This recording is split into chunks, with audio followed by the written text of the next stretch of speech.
テキランドテジョンです。今回ね、フューチャーアーチャークイーンチャレンジをやっていきたいと思います。なんとこちらのチャレンジね、僕が作りました。見てもらえればわかるかな？ 14 って書いてありますね。14を2つほど施しつつ、クランの名前の方もね、ユタ14にしてくれて、これ多分僕設定した気はしないんですけど、勝手にやってくれたのかな？なんか他のクランだったかもしれないけど、なんかこういう名前に設定してくれたみたいですね。ありがたいですね。これでね、チャレンジ作るの2回目になるんですけど、今回のチャレンジね、多分難しいと思います。で、多分ね、難しいよ、ユタ14ってことでね、文句言いに来た人も多分いると思うんですけど、そんな方にね、3つほど言いたいことがある。いや、正確には4つかもしれない。1つ目、難しいチャレンジを作れと依頼された。これがマジで伝えたい。元々のね、依頼がね、僕ができないギリギリレベルでいいって言われてたんですよ。もう僕がクリアできなくてもいいレベル、ユタ14ができないレベルでもいいから、難しいの作ってくれって言われたんですよ。そんなの、一般の方には絶対できないようなものを作ってやろうということでね。はい。かなり難しいものを用意しました。で、二つ目。本当はもっと難しかったです。はい。難しいものを作りすぎて、この難易度のものに下げられました。直前で。はい。もともと僕が用意してた配置よりちょっと弱体化してるようなイメージだと思ってください。もともとはね、具体的に言うとこの4つアーチャータワーが並んでるんですけど、この4つ全部モノリスでした。カンストレベルのモノリスを置いてました。はい。その辺ちょっと下げられました。3つ目。もう、これはね、クリアさせる気があんまりないです。初心者の方には特に。難しいものを作れって言われた以上、難しいものをしっかり僕はね、依頼されたものをしっかり作りました。なので、簡単にできるような方法、なんかラッシュでドッカーンっていけるような方法、全く用意してません。かなり技術を要するものなので、できてない、慣れてない方からすると非常に難しいチャレンジになってると思ったので、金庫やエリクサータンクを外周部にしっかり置きました。これね、罠とかも引っかからないようになってて、スニゴブを使います。これね、資源系、タウンホール低い方からするとチャレンジの資源ってかなり大きくもらえるんですよ。なので、エリクサータンク、金庫をスニゴブで回収してください。資源獲得できるような形にしました。で、ダクエリタンクも外周部に置いてるので、この辺もスニゴブで取れるようにしてますので、低タウンホール帯の方も資源が簡単に取れるチャレンジとして使ってください。クリアできないと思ったら。救済措置じゃないけど、そういう形で、ただ単に外に置いた金庫とエリクサータンクです。これに関しては。全くチャレンジに関係ないものとして置きました。そして最後にちょっと付け足すか迷ったんですけど、4つ目。このチャレンジはマジで食い火上手くなるから、食い火上手くなりたい。特にね、コメントとかでもちょくちょく来るんですよ。ゆたさん食い火教えてくださいとか、食い火がわかりませんとか、そういった方、食い火の練習になるめちゃくちゃいい素材になってます、これ。特にね、カンストレベルの食い火を体験できるっていうことでね、一番火力の高いタウンホール帯の食い火を経験できるっていうのはね、非常にいい経験になると思います。タウンホール15を持ってない方も。呪文の感覚っていうのがね、食い火においては非常に大事になってくるので、これでかなり掴んでください。1日1回でもいいし、1日3回、5回、10回、もうクリアできなくてもいいし、クリアできたらもう10回連続でクリアするとか、そういうね、どんどん目標を上げてって、食い火の練習にしてください。実際僕ですらこれはね、このチャレンジ、もともとモノリスでやってたんですけど、めちゃめちゃ感覚的に非常にその瞬間めちゃくちゃ上手くなりました。対戦とかも参加してなかったんですけど、クランリーグで7分の6前回2ヶ月連続取ってて、そういったところで食い火の感覚っていうのは、このチャレンジの作って調整してる時が一番感覚良かったですね、やっぱり。めちゃめちゃ火力高い環境下で練習したので、実際の対戦に出た時に、やっぱり食い火の感覚、一番高い火力を感じてたので、それと比べると全然楽に感じるんですよね。そういったところで、いい練習になると思います。その上でね、早速前回リプレイ見ていきたいんですけど、一つだけちょっとね、特殊なものがありまして、6時を見ていただきたくて、これ、すべての配置、矢印が向いてる方向にね、角テスラ置いてるんですけど、わかりやすく。6時だけね、これトルネードすべて、角テスラすべてトルネード置いてるんですけど、ホーミングもね、セットで。6時のやつだけね、これね、くるって回ってる間に、2回攻撃間に合っちゃって、テスラ折れるんですよね。僕作った段階で気づいてて、それはちょっと面白いからいっかそのままでと思ってね、調整しなかったんですけど、多分ホーミングの位置とね、トルネの回転によってね、これね、機能してないことになってるので、6時ちょっと弱いテスラがありますよということで、角テスラ一発バルーンだけで落とすような形を取ってみてください。はい。では早速リプレイ見ていきましょう。はい、というわけでね、早速リプレイ見ていきたいと思います。微妙に違うものをね、2つ用意しました。6時のバルーンは先ほど同様にやっていきつつ、ジャイアントからのクイーンを10時から展開していきます。元々のね、さっきも軽く触れたんですけど、モノリスだった頃の取り方っていうのも全く同じで、その時のやり方の応用みたいな感じで攻めていきます。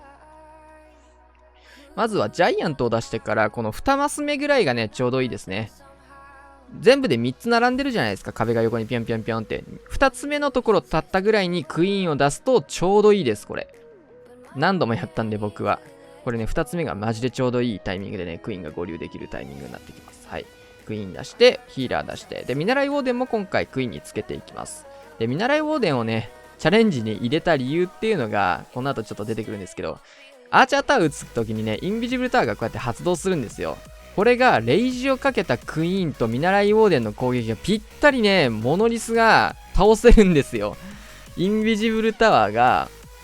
発動するこのピョンって消える瞬間に、このモノリスをね、突破できるっていう調整に気づいて、そこをね、採用の理由にしました。で、この辺とかもね、呪文なく突破することができるので、非常に火力低くて、かなり難易度としてはね、このクイヒーにとっては、やりやすくなっている。これでもやりやすくなってるっていうところと、見習いウォーデンがかなり強くて、今のクイーンと当たったところとかも結構厳しいところだったんですけどね。で、今回ドリルの使い方っていうのを2つ使い分けてます。今回ちょっと下の対地クロスのところに投げ込んでいくやり方でやってみました。対地クロスボウのターゲットをここへやって止めていきつつ、インビジブルでクイーンを守っていきます。今回インビジブルっていう呪文が非常に有効になる配置かなと思ったので、呪文としてインビジブルをね、多めに積む編成にしました。レイジをしっかりここまで残していって、アイゴレはね、もうすでに消えてしまっているんですけど、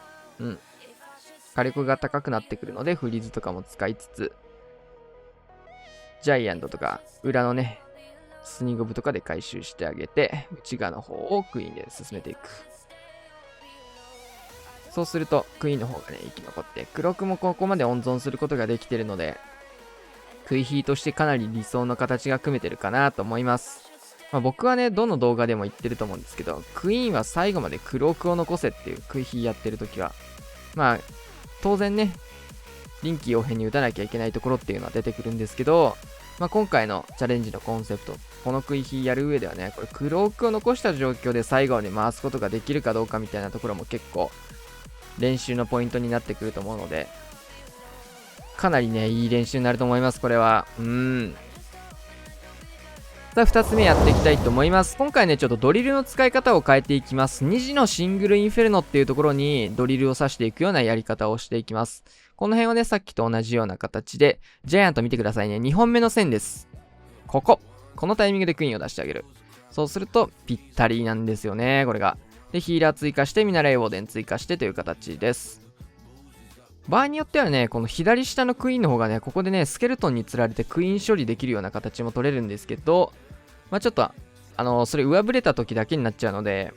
処理できるパターンだとね、めっちゃ簡単に、っていうか、内側で外しないで外側で処理ができるので簡単なんですけど、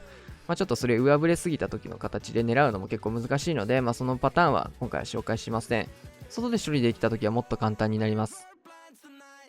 で、ここね、さっき触れたか。呪文なしでね、このインビジブルタワーの解除と施設の突破っていうのができるのが非常に美味しいっていうところ。この辺もね、見習いボデン強いっすね。想像よりも強いっすね。なんかシングル IT 食らってるんだけど、ゲージの減りみたいなところと、このクイーンとの対決の時もね、呪文なしで突破することができて、アーチャータワーって弱えなーって思いました。で、今回、これ2時のね、シングルインフェルノにバトルドリルを差し込むような形でするんですけど、12時の角テスラを事前に折っておかないと、50% 破壊以上いってテスラがね生えてる状況でドリル差し込むってなるとシングルインフェルノじゃなくて1回12時の角テスラに引っ張られちゃうんですよ。なのでこういう風に先に折っていきます。でスニゴブとジャイアントになってるんですけど、これレイジターの解除ですね。もともとこのジャイとかスニゴブっていうのはこのレイジターの解除を事前にやっとく用としてユニット編成に入れたものでした。で2時のシングルインフェルノのところをこういう風なドリルね差し込んであげてストライカーを刺していく必要があります。そのためのストライカーですね。もともとこうやってクイーンの処理の方をやっていくわけなんですけど、今回はね下の対地クロス2本クイーンでしっかり取ることができてるんですが、タイミングうまいことやってあげないとこれストライカーの方にね対地クロスのターゲットが入ってしまってクイーン処理ができないって形になってしまうので、このやり方の時はストライカーの出し順というか出す場所っていうのをねしっかり気をつけてなきゃいけないかなと思います。はい。まあ、さっきはね、ドリルの中身のね、アイスゴーレムが全部破裂してっていう形だったんですが、まあ、今回は余力があるような形になるかな。アイスゴーレムはまだ最大限活かせてないというルートなので、まあどっちかっていうとさっきの方がアイゴレも最大限全部使ってるんでね、いいかもしれないです。まあやりやすい方やってみてください。はい、というわけでいかがだったでしょうか。本日はね、自分で作ったユタ14のフューチャーアーチャークイーンチャレンジを紹介していきました。まあ何度も言うんですけど、ちょっとね、難しいチャレンジになってしまっていることは申し訳ないんですが、もうそういうものだと割り切っていただけると助かります。ぜひね、本当に食い火上手くなりたいって思ってる方は、何度か回していただくことを本当にね、おすすめします。上手くなると思うけどね。まあ、今回紹介したやり方以外でもね、きっと全開取れるようになってると思います。なので、いろんなやり方でいろいろ試してみて、そうすることでもね、食い火上手くなると思いますし、このね、チャレンジを利用してね、スキルアップができるものをね、用意しましたので、実践的なね、スキルアップ。積みゴムの迷路とかって実際の対戦で活かすことはできないかもしれないんですけど、これ本当に食い火の実践的な呪文構成と食い火以外にほとんどユニットを積んでないっていうところでね、まあ見習い棒でのサポートはありますが、シンプルにね、食い火の練習になるチャレンジになってると思いますので、ぜひね、これを利用して自分のスキルアップっていうことにね、役立てていただけると嬉しいです。このチャレンジがね、できなかった方が終わった頃に普通にクリアできるようになってたら絶対に食い火上手くなってます。これは間違いない。というわけでね、本日はこんな感じで終わりたいと思います。チャンネル登録、高評価よろしくお願いします。また次の話をしましょう。さよなら。